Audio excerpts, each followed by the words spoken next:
Hey, Nickie Brown here, no matter where you are, no matter what part of the world you're in. I hope that you're having a good day.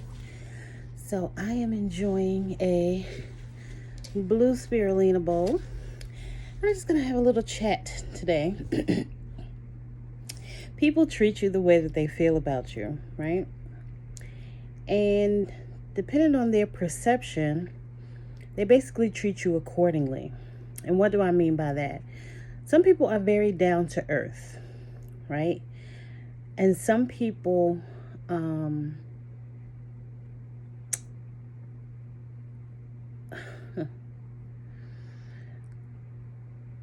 people think very highly of themselves, which people should. But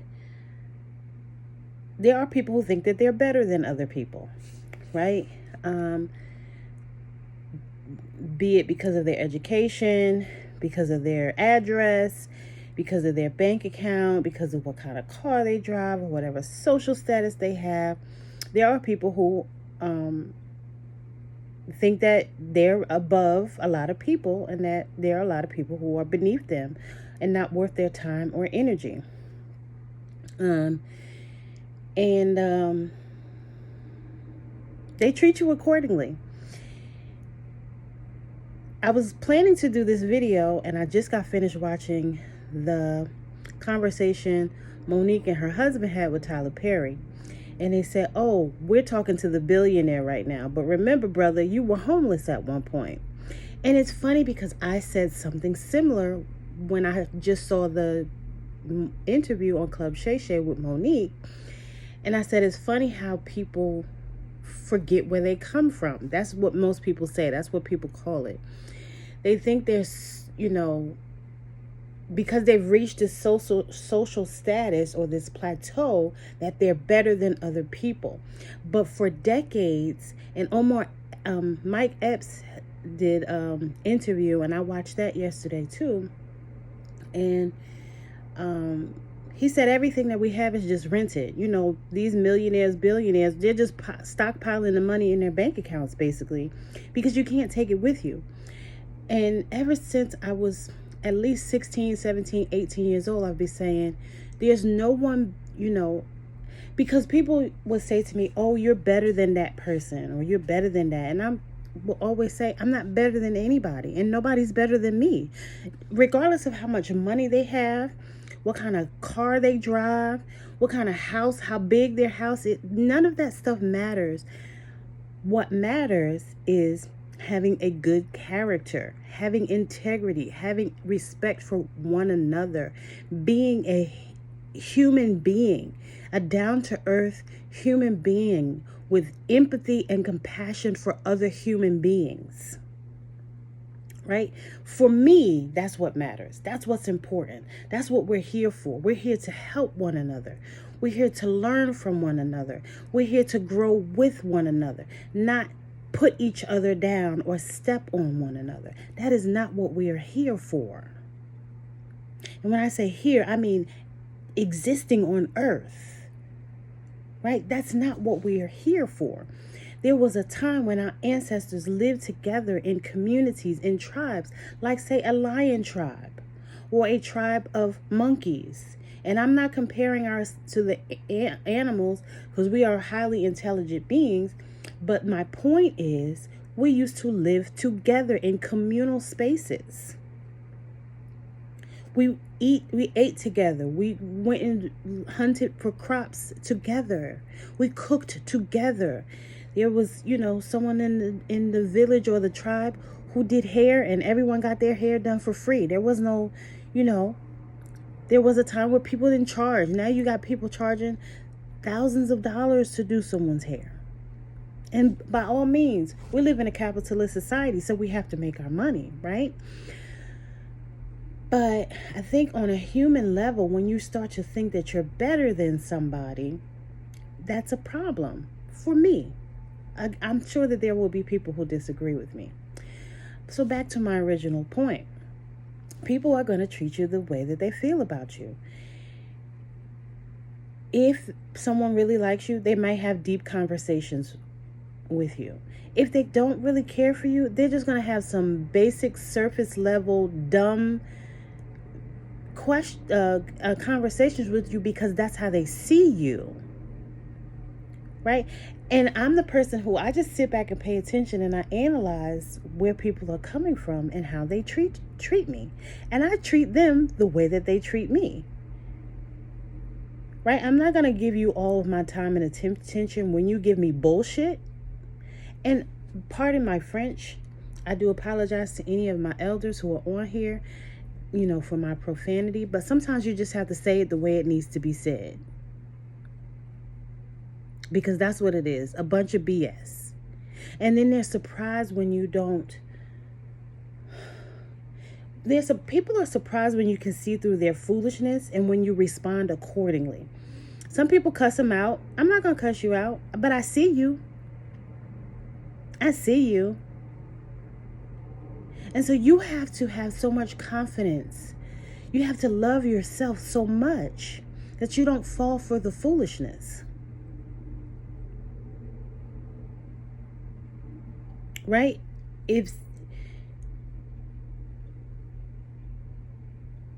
Let's just say when dating is concerned, if somebody doesn't really like you, they'll take you to McDonald's. If they really like you, they might take you to Ruth Chris or some other fine dining restaurant if it's within their budget. Now, that might not be in their budget. Maybe they have, Olive Garden budget, or a Carrabba's budget, or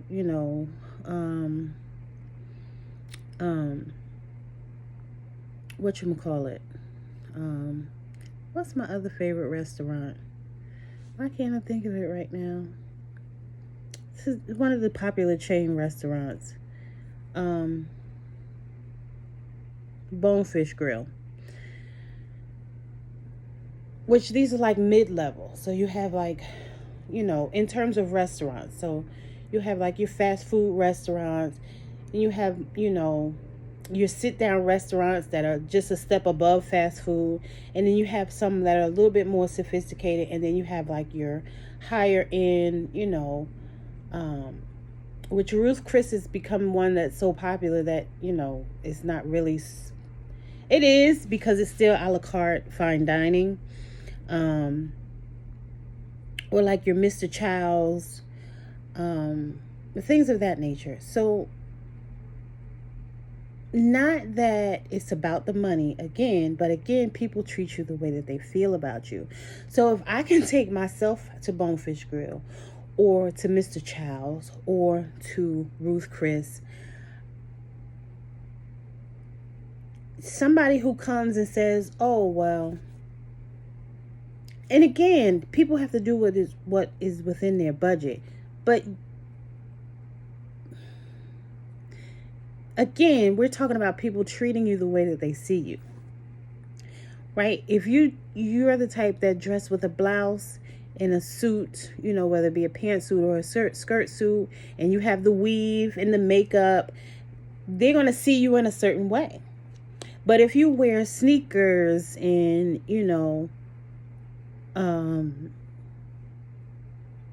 jeans and a hoodie, they're going to treat you a certain way. If you go outside with a bonnet and pajamas on, you're going to be treated a different way. Right? And so, again, people may feel like you're not on their level. Whether it's financially. So if this person, say, does real estate, they may not talk to you about real estate. They're going to talk to you about some dumbass reality TV show because they feel like that's all that you can relate to. You can't relate to the real estate investing. They're not going to teach you real estate investing because, again, they feel like you're beneath them. So they'll just talk to you about some surface level basic stuff that they think you can relate to, and they will not, because they don't want to. And so I see a lot of women get upset. Oh, why didn't you call me? Because they didn't want to. And I've said this in a previous video. People do what they want to do.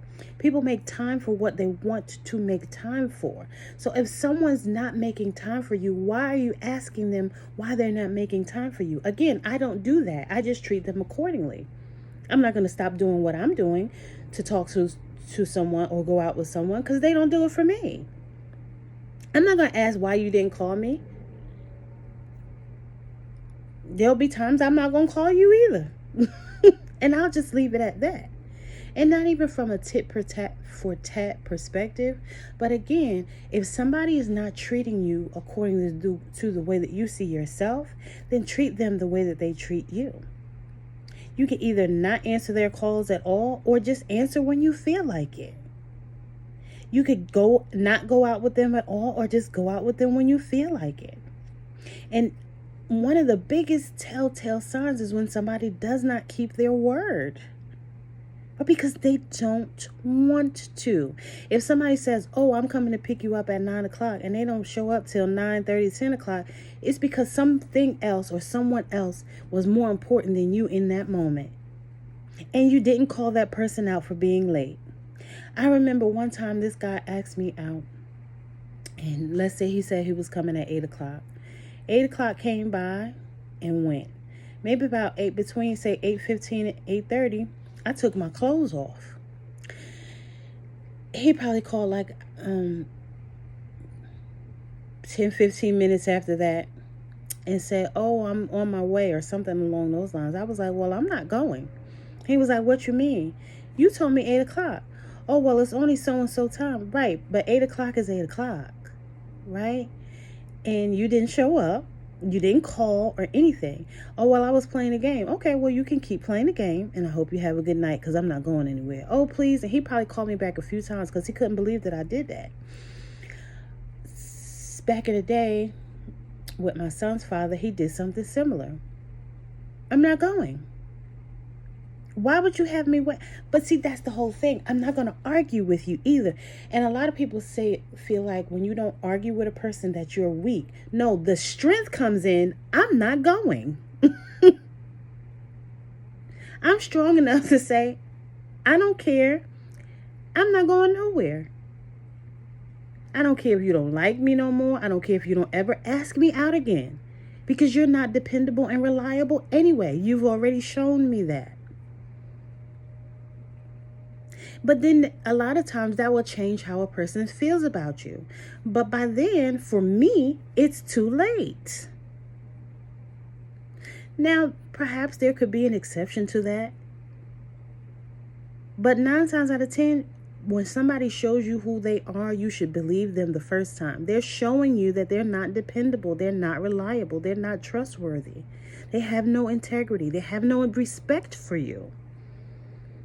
And so instead of starting an argument with that person, just accept that this is how this person feels about me. Accept that they have shown me who they are the first time and move on accordingly. Again, just know and understand this is probably not someone that you could ever take seriously.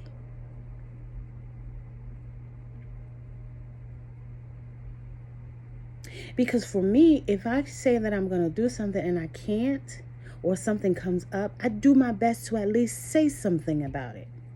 That makes all the difference in the world. But when you have someone who doesn't even acknowledge it, they try to act because they're waiting to see whether or not you're going to yell at them or fuss and have an attitude. No, I'm not going to waste my energy getting upset with someone who means absolutely nothing to me. Because you mean absolutely nothing to that person. 9 times out of 10, that person is trying to manipulate you and use you for whatever they want to use you for. It's to their own benefit. It's to their own advantage. Again, people treat you how they feel about you. So pay attention. Don't forget to like, comment, share, and subscribe. And as always, love y'all. Mwah.